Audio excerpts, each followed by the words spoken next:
ప్రజాతంత్ర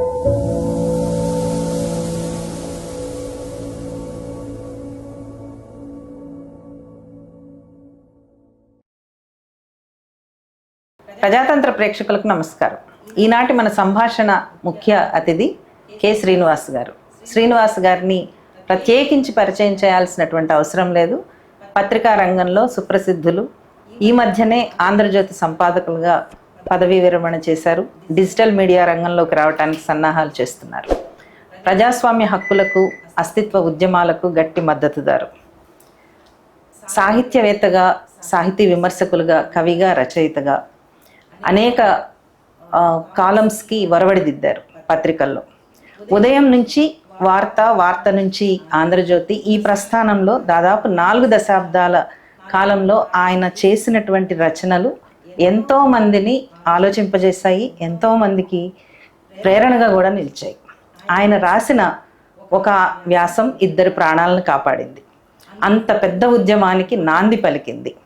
శ్రీనివాస్ గారి ప్రస్థానంలో ఎదురైనటువంటి అనేక అంశాలు, అట్లానే ఈనాటి భారత సమాజంలో వస్తున్నటువంటి మార్పుల గురించి, వాటి గురించి ఆలోచించవలసినటువంటి విధానం గురించి ఈరోజు మనం తెలుసుకుందాం.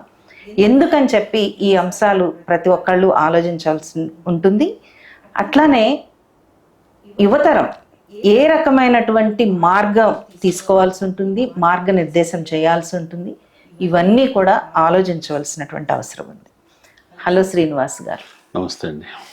ప్రజాతంత్ర కోసం మీరు ఈ సంభాషణ కార్యక్రమంలో పాల్గొనడం అనేటటువంటిది మాకు వచ్చినటువంటి ఒక మంచి అవకాశంగా మేము చూస్తున్నాము.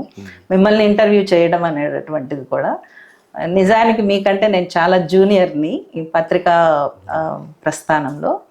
కానీ మీలాంటి సీనియర్స్తో మాట్లాడటం అనేటటువంటిది కూడా చాలా మంచి అవకాశంగా చూస్తూ, మీ అంటే గత కొన్ని దశాబ్దాలుగా మీ రైటింగ్స్ని, మీ రచనలను ఫాలో అవుతున్నటువంటి వాళ్ళంగా చూస్తున్నప్పుడు ఒక ప్రత్యేకమైనటువంటి విలక్షణమైనటువంటి శైలి ఒకటి మీకున్నది. మీ వ్యాసాలని నుంచి ప్రేరణ తీసుకునేటటువంటి వాళ్ళు కూడా చాలామంది ఉన్నారు. ఈ ప్రస్థానంలో అంటే మీరు ఇంతకాలం రాసినటువంటి దాంట్లో మీదైనటువంటి ఒక తాత్విక కోణాన్ని మీరెట్లా ఆవిష్కరించారు, ఎలా తీసుకోగలిగారు? ముందుగా ఈ సంభాషణ వీక్షకులకు నమస్కారం అండి. ప్రజాతంత్ర పత్రికతో నాకు చాలా సుదీర్ఘమైన అనుబంధం ఉంది. ఆ పత్రికలో నేను రాసిన ఒక కాలం కొత్త వంతెన అనేది చాలా తెలంగాణ మూమెంట్ చాలా తొలి దశలో ఉన్నప్పుడు ఉద్యమ మిత్రులతోటి సంభాషించడానికి అవకాశం ఇచ్చిన కాలం. ఆ పత్రిక వాళ్ళు నిర్వహించిన సాహిత్య సంచిక కూడా ఆ రోజుల్లో ఒక సంచలనం కలిగించింది. అట్లాగే సామాజిక రంగంలో ఎంతో క్రియాశీలంగా ఉండి తెలుగు సమాజంలో చాలా ముఖ్యమైన వ్యక్తిగా అనేక విషయాల్లో అవసరమైన సందర్భాల్లో జోక్యం చేసుకుని ఫలితాలను సాధించే వ్యక్తిగా ఉన్న మీతోటి ఈ సంభాషణ చేయడం నాకు చాలా బాగుంది. ఇక నాకైనా ప్రత్యేక తాత్విక దృక్పథం అటువంటి పెద్ద పెద్ద మాటలు నేను వాడను. కానీ ఈ 40 సంవత్సరాల ప్రయాణం అనేది అంతకుముందు నా విద్యార్థి దశ నుంచి ఉన్న ప్రయాణం, నేను చదివినవి, నేను చూసినవి, నేను మెరిగిన మిత్రులు, నాకు కలిగించిన ఆలోచనలు, వాటి వెంట నేను వెళ్తూ వచ్చాను. దానికి ఒక పేరు అని పెట్టడం ఒకప్పుడు పెట్టేవాడినేమో, కానీ ఒక పేరు పెట్టడానికి నేను ఏ పేరు సరిపోదేమో అనుకుంటాను. స్థూలంగా చెప్పాలంటే ఒక ప్రజాస్వామిక దృక్పథం, ఒక రకంగా చెప్పాలంటే రాడికల్ ప్రజాస్వామ్య దృక్పథం.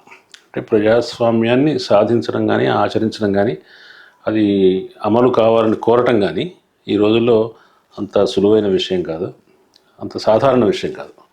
కాబట్టి ప్రజాస్వామ్యాన్ని రంగంలోకి తీసుకురావాలి, ప్రజాస్వామ్యానికి విలువ ఇవ్వాలనేదే ఇవాళ చాలా తీవ్రమైన విషయంగా ఉంది.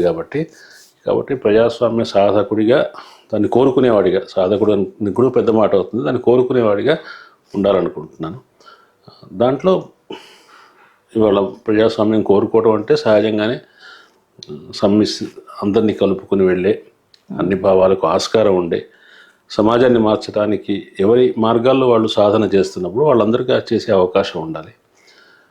ఇటువంటి ఒక భావావరణంలో ఉంటున్నాను నేను. అంటే ఈ క్రమంలో మీ మీ రచనల పట్ల మీరు ఏం కామెంట్ చేయబోతున్నారు జరుగుతున్న పరిణామాల మీద అనేది ఒక ఆసక్తికరమైనటువంటి ఎదురుచూపు అనేటటువంటిది చాలా మందిలో ఉంది. అందులో ముఖ్యంగా రాజకీయ వర్గాలకి ఎక్కువ ఉన్నది.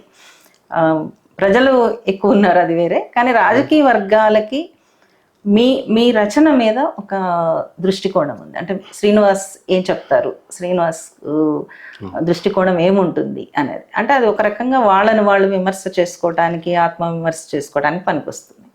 అంటే దాన్ని ఎట్లా మీరు చూస్తున్నారు? అంటే రాజకీయంగా నేను చేసే వ్యాఖ్యానం కానీ, ఒక్కోసారి విశ్లేషణ అని కూడా అనొచ్చు, విశ్లేషణ కానీ అదేదో ఒక బోధ అని కానీ, తెలియని వాళ్ళకి తెలియజెప్పడం అని కానీ అట్లా అనుకోను. నేను చేసే వ్యాఖ్యానం అనేది చాలామంది జరుగుతున్న పరిణామాలని రకరకాలుగా చూస్తారు. కొందరు ఒక రకమైన పద్ధతిలోనే చూడటానికి అలవాటు పడి ఉంటారు. అట్లా కాకుండా ఇంకో కోణం ఏమిటి, చాలామంది రాజకీయ వ్యాఖ్యాతలు వివిధ రాజకీయ సంస్థల వైపు నుంచి, వాటి ప్రయోజనాల వైపు నుంచి పరిణామాలను వ్యాఖ్యానిస్తారు. అట్లా కాకుండా వీటన్నిటి మధ్యలో ప్రజలు అనేవాళ్ళు ఎవరైనా ఒక న్యూట్రల్ ప్రజలు ఉంటే వాళ్ళ సిచ్యువేషన్ ఎట్లా చూస్తారు, వాళ్ళ ప్రయోజనాలు ఈ పరిణామాల్లో ఎట్లా ఉంటాయి అనేది ఒక కులమానంగా తీసుకొని వ్యాఖ్యానించాలని నేను ప్రయత్నిస్తూ వచ్చాను. బహుశా నేను అనుకోవటం, నేను రాయటం కూడా ఒక సంభాషణ లాంటిది. సో దానికి వచ్చే ఫీడ్బ్యాక్ నుంచి కూడా నా ఆలోచనలు మారుతాయి, మళ్ళీ మెరుగుపడటం అనేది ఉంటుంది. కాబట్టి ఈ సమాజంతో చేసే సంభాషణలో నేను తప్పనిసరిగా మరుగున పడిన ఒక దృక్పథాన్ని, దృష్టికోణాన్ని ఇవ్వడానికి ప్రయత్నం చేస్తూ వచ్చాను.